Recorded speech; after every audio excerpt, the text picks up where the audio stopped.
So we're in the middle of this series. Last week was a little different because it was the Beatitudes, and we were listening to Jesus instead of watching Jesus. But today, we get back to watching Jesus. So we're just going to kind of walk through this this episode. It's two episodes really, right? One within the other.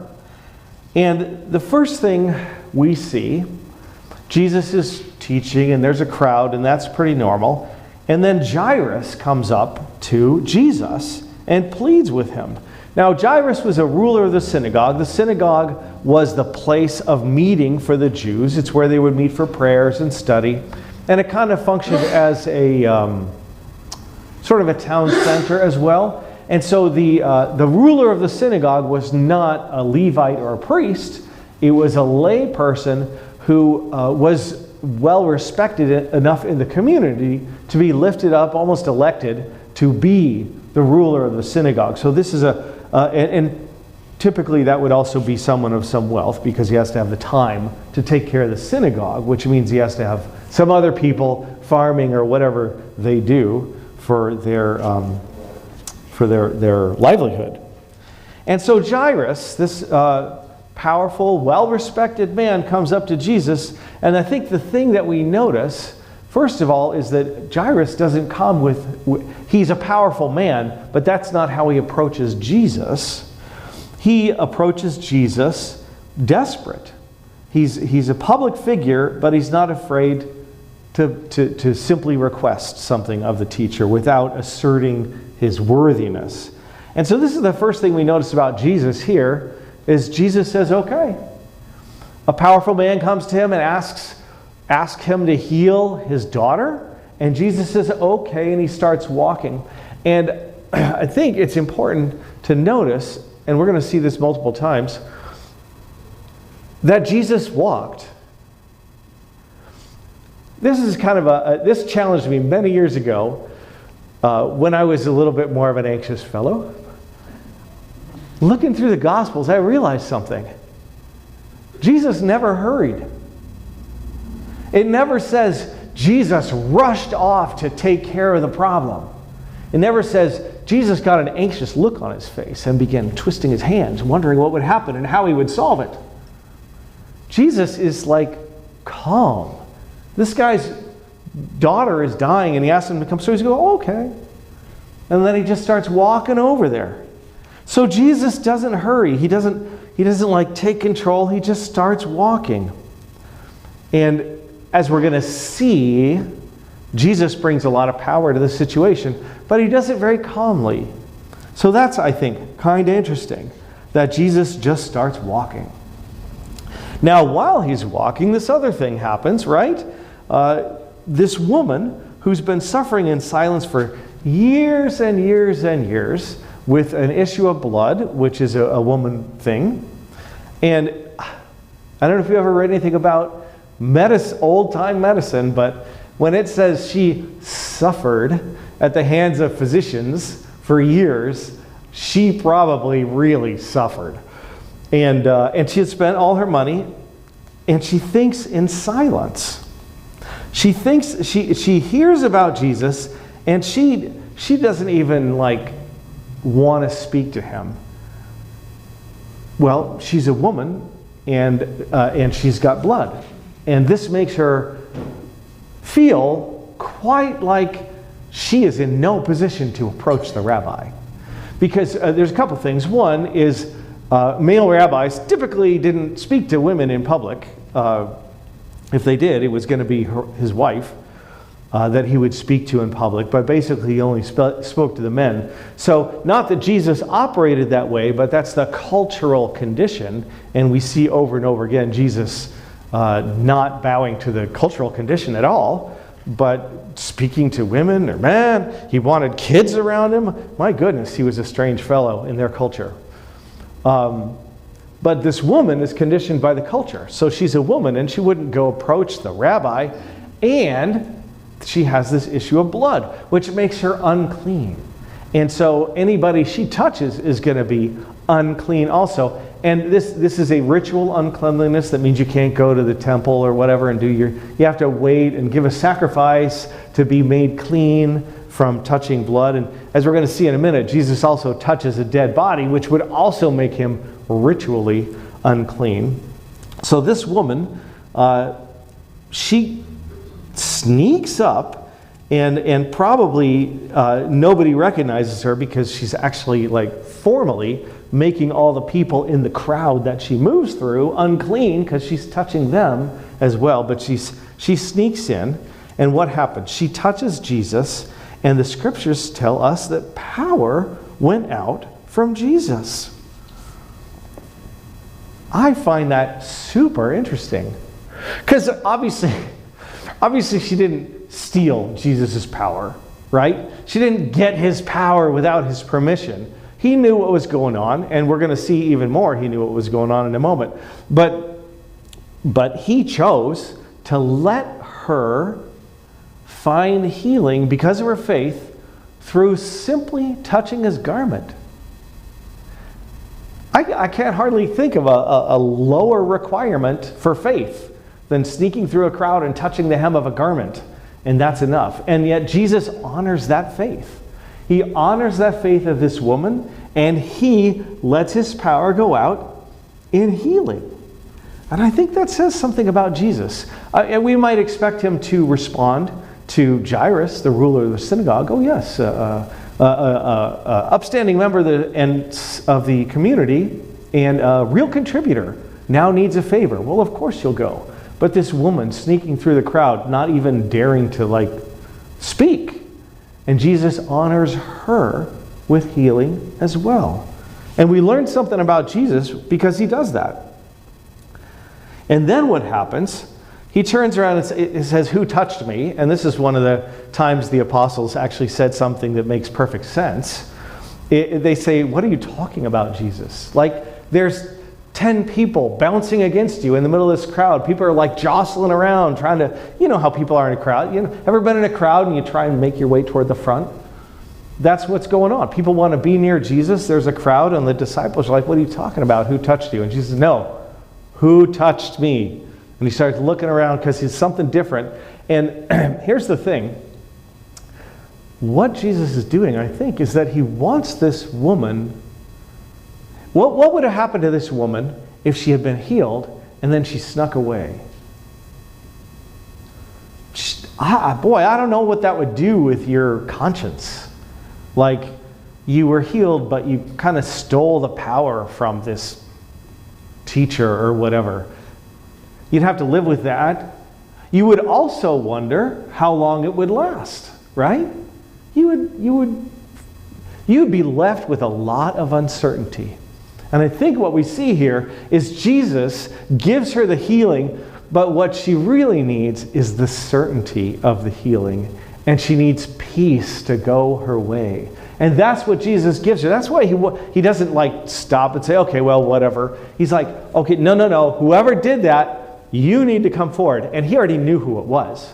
But she needed to step up and say this. And you've done this. If you've raised kids, you've done this a million times. You know who took the cookie or broke the glass or whatever. But your kid needs to stand up and say, "I broke the glass," right? They need to stand up. And so Jesus doesn't do this because he's not really sure who did it. He does it for her. She needs to stand up because this whole situation needs to be resolved in a way that sends her off in peace. So he says, "No, who did this?"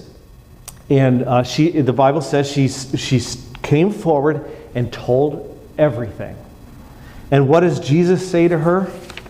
He says, let me find it in this little print Bible. Somebody suggested I get a bigger print Bible to hold up here, and that's probably true. He says, "Daughter, your faith has made you well. Go in peace. Be healed of your disease." There's a lot in that statement. And frankly, we're not going to unpack it completely because we're not studying the woman. We're studying Jesus. But let's walk through that first. First, Jesus points to her connecting to him. That's what faith is. She's looking to the right place to get healing, she looks to Jesus to get her healing. Daughter, your faith, your looking to me, has made you well. And then he tells her, go in peace. You haven't stolen anything. Nobody's mad at you. And then he says, be healed of your disease. So he kind of locks it. His words lock it in as permanent. Do you see how Jesus takes care of this frightened, shrinking sort of like, she's an outcast basically. He brings her up to the front and he takes care of every aspect of her being. Obviously he heals her body, but he also makes sure when he gives her that healing, she can go with joy and peace. Because if she had gotten away with stealing it, it could be a week and the power would wear off, right? Like a medicine. But no, Jesus tells her to be at peace. She's not in trouble for what she did. She's going to be healed and she's going to stay healed. And it's interesting how much Jesus takes care of this woman. And I think that's worth noting also. Now, the next thing that happens is some people come from Jairus' house and they say, don't bother the teacher. Your daughter has died, right? And that would be very disheartening news. But overhearing what they said to the ruler of the synagogue, Jesus said, don't fear, but only believe. And they rushed off to their house as fast as they could. No. He said, don't fear and only believe, and they walked to the house. And they get there, and we could stop and we could probably spend a week saying, don't fear, only believe. That's an encouragement that Jesus gives them, not to be afraid, obviously, but trust and fear are kind of opposites. If you're going to trust Jesus, it's going to alleviate the fear. Do not fear, trust. Do not fear, trust. I think that's an important statement of Jesus. So he goes, he arrives at the house where the child has died, and everybody is wailing and weeping, and of course they are. A child has died. Sometimes we think that people were very different, and they were kind of different back then. They definitely thought of children differently, and like not so much in Jewish culture, but in the culture around, like the Roman culture and stuff. You've heard before that if they had a baby that didn't look like a strong, healthy baby, they might just go leave it in the forest and try again. Just a kind of a very different thing, but not so much in the Jewish culture. But anyway, Jesus, he walks in, and it's interesting, there's another interesting thing here, that Jesus is clearly not interested in spectacle. He's not interested in spectacle. He's not interested in putting on a show that makes people believe in him. Why? Because he's about to do something wonderful, and what does he do? He doesn't tell everybody, gather around and watch this, folks. He's like, get them all out of here. Everybody, leave. It's a different kind of thing than a lot of the preachers you see today. Not to be too disparaging on people who I believe are brothers in Christ, even though they're quite in a different camp. They're like the crazy uncle. You know, every family has a crazy uncle. Those are the crazy uncles of Christianity. But don't get me started. Okay. I'm the one getting me started. I must stop myself. Okay, so Jesus sends the audience out.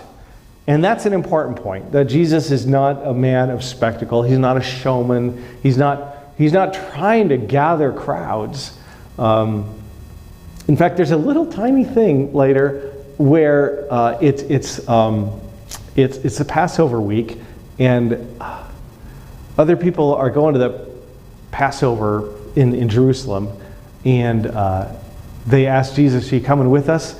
And Jesus says, "No." And the thought in their head is like, if you want to become somebody, you got to get out there. So there's just so much in there. My good advice to you is study the Gospels, because they're limitless in their depth. Okay, so Jesus sends the crowd out. He's not interested in spectacle. He doesn't want any noise or performance or anything. He creates a quiet moment, and then he does something that a Jewish rabbi would not do. He touches a dead body. Again, this is the second time Jesus has been made ritually unclean. This is the second time that technically he can't go to the temple right now. But he doesn't care about that, right? He cares about this situation. So he touches this girl and he speaks life into her. He takes the dead girl by the hand, and simply by saying, "Get up," her spirit returns to her and she gets up. And he says, the reason he says give her something to eat is so they know she's not a ghost. Because ghosts don't eat. It's the same reason, if you remember, after the resurrection, when Jesus appeared in the locked room with the disciples, and they're kind of freaking out, which you can perfectly understand. He says, "Give me something to eat." And he ate a piece of fish in front of them. And that's kind of the proof that he's really there in bodily form. And so he tells her, give her something to eat. So he's taking care of everybody in the room. First, just by the power of his command, he speaks and he raises the girl. And then he recognizes, like the woman who might be left in uncertainty, these parents have seen something that is crazy. And when you see something that's crazy, your mind goes to all sorts of different places. And he says, give her something to eat. And so he's taking care of the parents also in that same sentence. So we see Jesus allowing power to go out from him to just the lowliest woman in that society. And he heals her.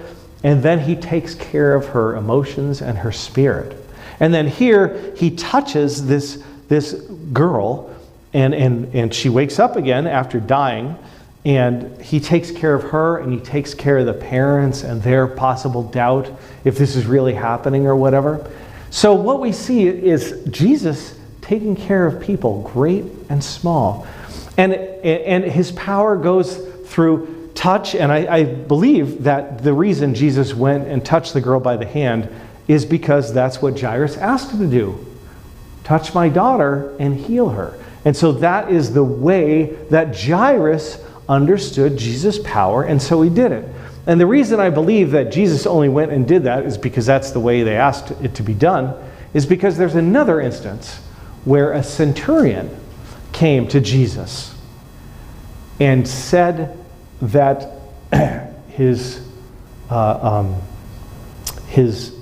a valued servant, which means a servant that he loved, and the centurion was a Roman guard, captain of 100 people, so he'd risen up through the ranks, and he had 100 people under him. And but evidently he was a good guy, because the Jewish leaders in that city felt the need to come to Jesus and say, he's a good man. He built our synagogue. He didn't say, I'm worthy to have you do this for me, but the neighbors said, listen, he's a good guy and he deserves this.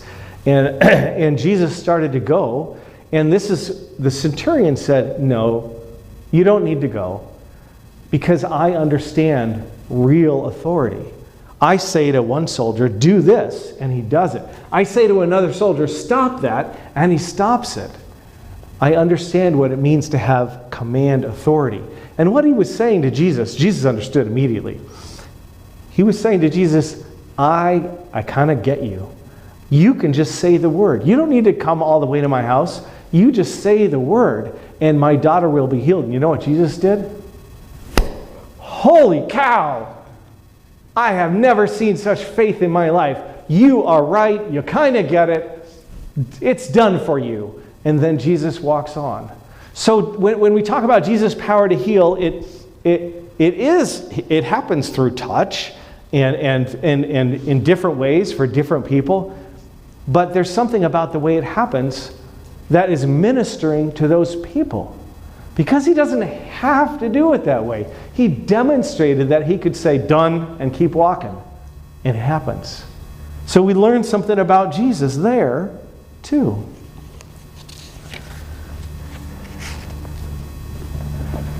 So we're looking at Jesus, and we see these interactions, and they happen in different ways with different people. He's not concerned with spectacle or show. He's taking care of the people around him, not just this person who is receiving his healing power. He's taking care of the whole person, like that woman with the issue of blood, not just giving her healing and sending her on her way to deal with the aftermath, the emotional aftermath of that. So we learn a lot about Jesus. And the question is, which one of those things sticks with you?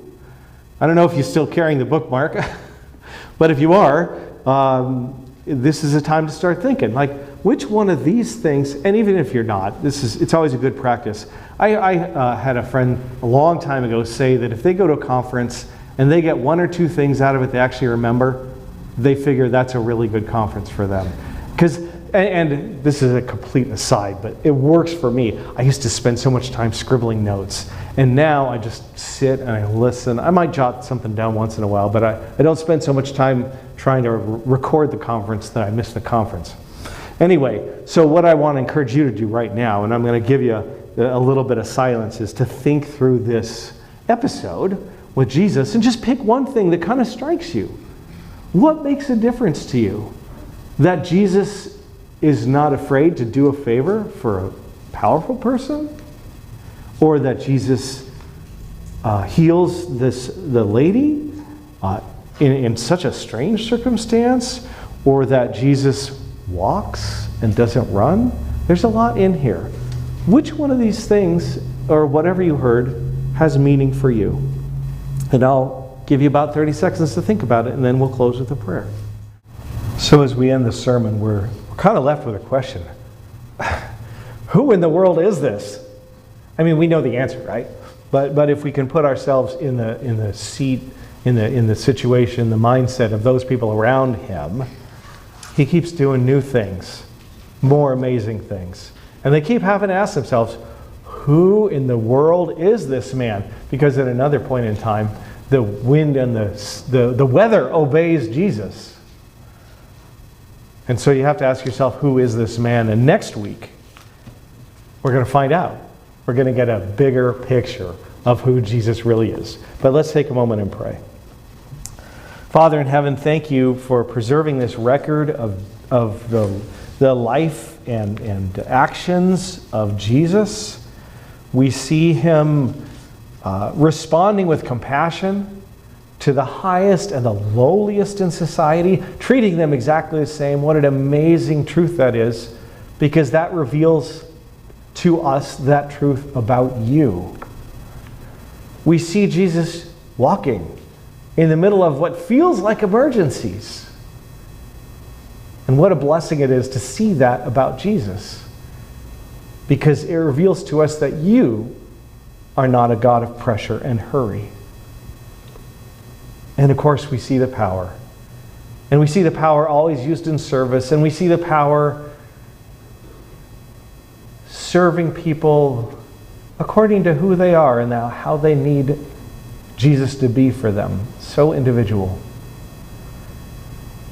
And we know that reveals something about you and your relationship with us. And so we thank you for that as well. Help us hear Jesus' words. Do not be afraid, only believe. And we ask that in his name. Amen.